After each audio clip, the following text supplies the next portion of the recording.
बिस्मिल्लाहिर्रहमानिर्रहीम।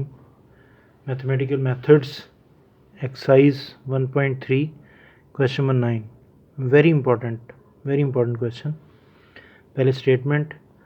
अब इस सारे क्वेश्चन में जो ब्लैक कलर में आपको मिलेगा लिखा हुआ वो फार्मूलाज होंगे, उनको आपने क्वेश्चन का हिस्सा नहीं बनाना, वो आपके लिए याद करने के लिए कि जहाँ पे जिसकी ज़रूरत पड़ रही है उसको वहाँ पे फार्मूले को लिख दिया ब्लैक कलर में।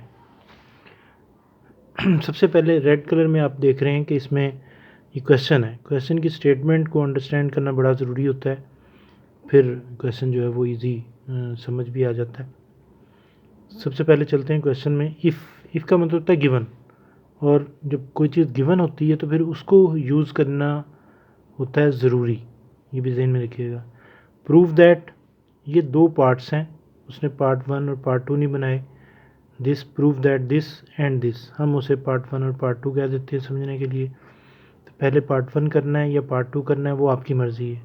हाँ, इस तरह भी देखा गया कि क्वेश्चन पेपर में जब आया तो उसने इन दोनों में से कोई सा एक पार्ट पूछ लिया, तो जब एक पार्ट पूछ लेगा तो फिर आपने सिर्फ वही करना होगा जो वो पूछे। ये बड़ा ध्यान रखना है आपने।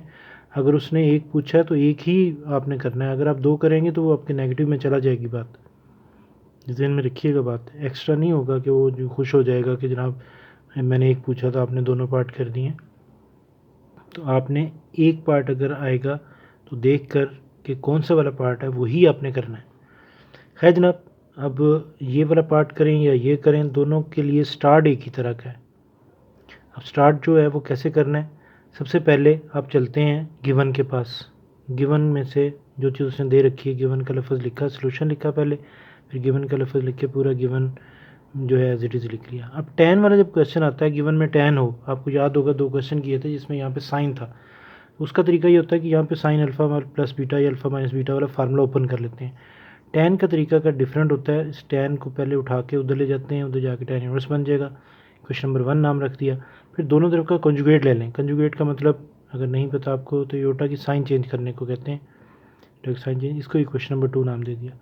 अब देखिए दोनों इक्वेशन पे गौर कीजिए और बड़े ध्यान से कि अगर एक पार्ट आया तो कौन सा पार्ट आया और क्या करना है।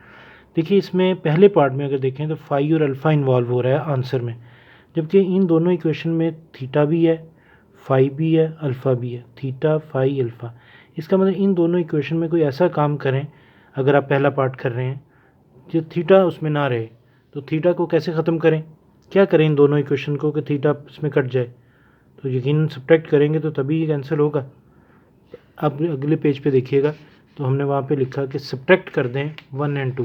शॉर्टली मैंने इस तरह लिख दिया, 1 और 2 को सब्ट्रैक्ट कर दें। 1 की left hand side right hand side, 2 की left hand side right hand side, दरमियान में माइनस का निशान। इस ब्रैकेट्स को ओपन कर दें। इस पे फार्मूला लगेगा 2 tan इनवर्स। अगर एक ही tan में उन्हें लिखना हो, पिछले लेक्चर में हमने इसे क्योंकि यूज़ किया था, वहाँ पे फार्मूला लिख लिया था, तो वो ये होता है फार्मूला। मैं रिवाइज़ कर देता हूँ। एक tan इनवर्स आ जाता है। अगर इसे a कह दें, इसे b कह दें, तो फार्मूले में a माइनस बी ऊपर और नीचे 1 प्लस a इंटू बी। अब मैंने इसका नाम a रख दिया, इसका नाम b रख दिया। अगले स्टेप में a b की जगह पे उनकी मैंने वैल्यू पुट कर दी। इधर सिंप्लीफाई किया, कटिंग होगी, और यही हमारा टारगेट था कि थीटा गायब हो जाए। वो देखिए थीटा गायब हो गया। अब हमारे पास आ गया फाई, और इस तरफ देखेंगे तो अल्फ़ा, यानी कि हमारा आंसर जो है फाई और अल्फ़ा में आना जो है वो शुरू हो गया। जो एक्स्ट्रा चीज़ थी वो हमने निकाल ली। सिंप्लीफाई किया करते करते यहाँ पे पहुँचे।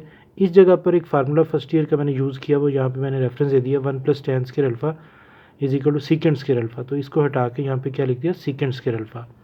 अब इसका फ़ायदा क्या होगा, यकीनन आप देख रहे हैं कि जब इसे सिंप्लीफाई करेंगे तो कुछ ऊपर नीचे सीकेंड शायद कैंसिल हो जाए। ऐसा ही हुआ, ऊपर 2 योटा सीकेंड अल्फ़ा, तो वैसे ही नीचे 2 सीकेंड स्क्वायर अल्फ़ा आ गया। अब कटिंग की 2 को 2 से, और एक सीकेंड जो है, इस सीकेंड स्क्वायर को आसानी के लिए मैंने 2 दफ़ा लिख दिया, एक कैंसिल हो गया, एक रह गया। उधर अगले स्टेप में योटा से कैंसिल हो गया। अब जब यहाँ पे एक पॉइंट है, पिछले वैसे लेक्चर में ये था कि tan के एंगल में अगर योटा आ जाए तो वो बाहर आ जाता है और उसे हाइपरबोलिक बना देता है। वो मैंने यहाँ पर भी यूज़ किया। बड़ा रिलेशन है इसका, जो क्वेश्चन नंबर हमने पहले किया था, इस पिछले लेक्चर में हमने किया था, और उसका नंबर था आई थिंक 7। उसमें भी यही सारा काम किया हुआ है। खैर जनाब, यहाँ पे पहुँचे। अब जो इम्पोर्टेंट बात है वो ये है कि यहाँ पे यहाँ तक तो कैलकुलेशन थी, इसके बाद जो है वो रटा नहीं लगाना कि इसके बाद ये करना है और ये करना है। यहाँ पे चलते हैं प्रूफ में। तो प्रूफ में ऐसे लग रहा है कि e की पावर में 2 फाई है, जबकि यहाँ पर हमारे पास 2 फाई जो है वो tan हाइपरबोलिक का एंगल है। इसका मतलब है कि tan हाइपरबोलिक का कोई e का फार्मूला जो है वो याद होना चाहिए। वैसे तो ये सेकेंड ईयर में या फर्स्ट ईयर में या सेकेंड ईयर लेवल की बात है, लेकिन यहाँ पे फार्मूला लिख दिया उन लोगों के लिए जिन्होंने फार्मूला नहीं आता उनके लिए, वो याद कर लीजिए और फिर अप्लाई कीजिए। अब ये देखिए z की जगह इसने ले रखी है, तो फार्मूले के मुताबिक tan हाइपरबोलिक 2 फाई। अगले पेज पे तो पहुँचेंगे तो वहाँ पे तो लिखा ही होगा, लेकिन ज़रा सोच के बताइए कि क्या करेंगे आप यहाँ पर, फार्मूला क्या यूज़ करेंगे, इसकी जगह पर क्या आएगा। tan हाइपरबोलिक ये z की जगह पे 2 फाई है, तो आएगा e की पावर में z की बजाय 2 फाई माइनस e की पावर माइनस z की बजाय 2 फाई। देखिए ये फार्मूला यहाँ पे, ये देखिए इसको देखिए ये फार्मूला, और यहाँ इसको हमने अप्लाई किया हुआ है। अब जनाब यहाँ पहुँच गए तो फिर आ जाते हैं प्रूफ की तरफ। सारा काम प्रूफ को देख देख के कर रहे हैं, तो वहाँ पे देखा प्रूफ में तो जनाब एक ई है, उसकी पावर में बेशक 2 फाई, लेकिन एक है हमारे पास यहाँ पे 1 2 3 4 आ गए। अब इनको कैसे ख़त्म करें, फिर ये मैट्रिक पे चले जाते हैं और वहाँ पर एक रूल था, एक फार्मूला था जिसका नाम था कंपोनेंडो डिविडेंडो, ये वो रूल था। अब इसको पहले याद करते हैं, फिर इधर अप्लाई करना आसान हो जाएगा। दो फ्रैक्शंस आपस में इक्वल हैं, तो ये नए दो फ्रैक्शन भी आपस में इक्वल होंगे। अब ये नए फ्रैक्शन कैसे बनाने हैं, a प्लस नीचे वाली रकम ओवर में a माइनस नीचे वाली रकम इज इक्वल टू, जो काम इधर किया वही इस तरफ भी वही काम किया हुआ, c plus d over c minus D. अब इसको अपने ज़हन में a रखिए, इसको b रखिए, इसको c रखिए, इसको d रखिए, और कंपोनेंट और डिविडेंडो यहाँ पे अप्लाई कर दीजिए। तो a प्लस बी, ये देखिए, over a minus b is equal to c plus d over c minus d. इन ब्रैकेट्स को ओपन करेंगे, देखिएगा अभी कितनी चीज़ें कैंसिल हो जाएंगी। ये देखिए ओपन करने के बाद कुछ कैंसिल वगैरह कर दिया, इधर से माइनस कॉमन निकाल लिया। क्यों निकाल लिया कॉमन, अभी देखते हैं कि इसका क्या फ़ायदा होगा। सिंप्लीफाई करके ये आ गया, 2 2 से कैंसिल हो गया। अगले स्टेप में ये माइनस माइनस से कैंसिल हो गया, ये एक बार माइनस 2 फाई जो है वो ऊपर जाएगा तो ऊपर जाके प्लस 2 फाई बन जाएगा। यहाँ पे 1 प्लस कॉस अल्फ़ा आ गया और 1 माइनस कॉस अल्फ़ा आ गया। बात फिर वही है कि जनाब क्या ये याद करना है, कोई ज़रूरत नहीं याद करने की। देखिए प्रूफ में देखिए तो कॉट अल्फ़ा बाई 2 है, यानी कि कॉट तो बात की बात है, एंगल जो है वो हाफ़ हो गया।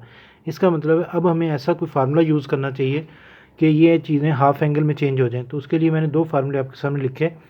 Cos alpha by 2 first year का फार्मूला, ये cos alpha by 2 is equal to 1 plus cos alpha by 2 का अंडरूट।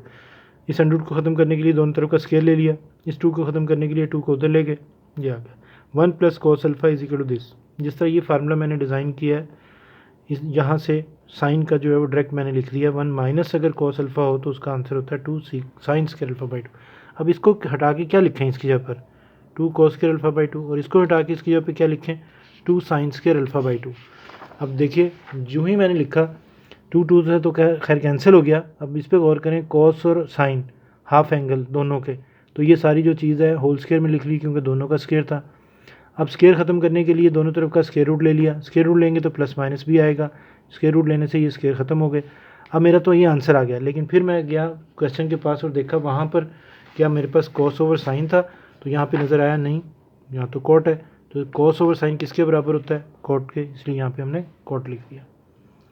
तो जनाब इस तरह पहला जो पार्ट है वो प्रूव हुआ। अगर तो ये सिर्फ ये पेपर में आए, ये वाला पार्ट आए, तो आपने यहाँ तक ही करना है, लेकिन अगर सिर्फ ये पेपर में आता है तो फिर आपने जो स्टार्ट है वो यहाँ से लेना है, यहाँ से पहला हिस्सा नहीं करना। और अगर दोनों पार्ट आ जाते हैं पेपर में कि दोनों करें तो फिर आपकी मर्ज़ी है, पहले ये करें या ये करें, करने तो दोनों ही हैं।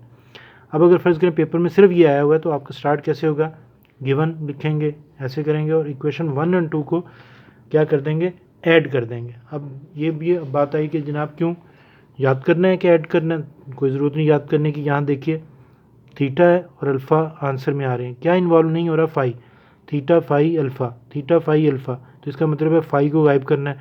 तो दोनों इक्वेशन में फ़ाई कैसे, ये इन दोनों इक्वेशन में 1 में और 2 में फ़ाई कैसे कैंसिल होगा, ऐड करेंगे तो कैंसिल होगा, इसे यहाँ पर ऐड कर दिया, ये ऐड करके दिखाया गया। यहाँ पे फिर वही फार्मूला लगेगा, tan इनवर्स 2 हैं और प्लस हो रहे हैं, उन्हें एक tan इनवर्स बनाने के लिए जो फार्मूला था वो यहाँ पे यूज़ करेंगे। tan inverse a plus B over 1 minus A B. A किसे मैं कहता हूँ, यकीनन पिछले पेज पे मैंने इसका नाम a रख दिया, इसका b रख दिया, ताकि बात करते वक्त जो है वो आसानी रहे। जी, फार्मूला यहाँ पे अप्लाई कर दिया। देखिए जो खाली जगह छोड़ी है यकीनन वहाँ पर a और b की वैल्यूज़ जो है वो लिखी हुई हैं। फिर अगले स्टेप में उन्हें अलजबरे का एक फार्मूला लगा दिया, a square minus b square वाला। सिंप्लीफाई पीछे जो है 2 थीटा चल रहा है, ये एंड तक ऐसे ही चलता रहेगा।